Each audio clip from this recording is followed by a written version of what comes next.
Проводимые в стране реформы повышают роль и значение правоохранительной системы в целом, на органы внутренних дел Казахстана возлагают особые задачи.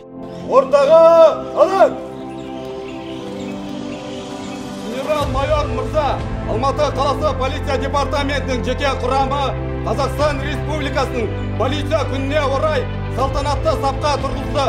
Баяндап тұрған полиция полковнигі Абсадық. В связи с празднованием Дня казахстанской полиции приказами министра внутренних дел и начальника департамента полиции Алматы за добросовестное отношение к исполнению служебных обязанностей, профессионализм, высокие показатели в служебной деятельности поощрены более 200 сотрудников служб подразделений ДП.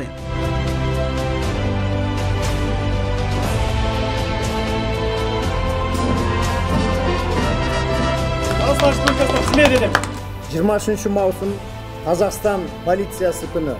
Бұл қазақстандық полицияны құрған ардагерлермен, оның қатарында еңбек ететін қызметкерлердің еңбектерін бағалап, алғысқа бөлеп, ел тыныштығы мен қауіпсіздігі жолында тынымсыз еңбек етіп жүрген тәртіп сақшыларына құрмет көрсететін күн.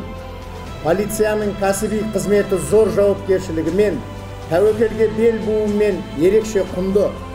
Мемлекетімізде құқық қорғау қызметкерлерінің мерейін арттыру үшін жарқын бастамалар бүгінгі күнде жүзеге асырылуда.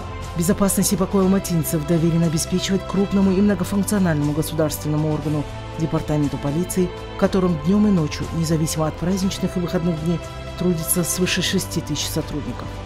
День казахстанской полиции стражи порядка Алматы почтили память коллег, погибших при исполнении своих служебных обязанностей. В ДП состоялась церемония возложения цветов к памятнику погибшим полицейских.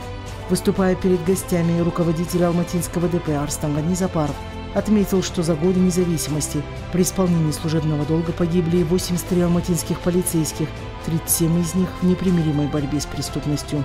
Ризашылық пен құрметтің нышаны ретінде барлық департамент қызметкерлерін және аға буын ардагерлерді Қазақстан полициясы күнімен шын жүректен құттықтаймын.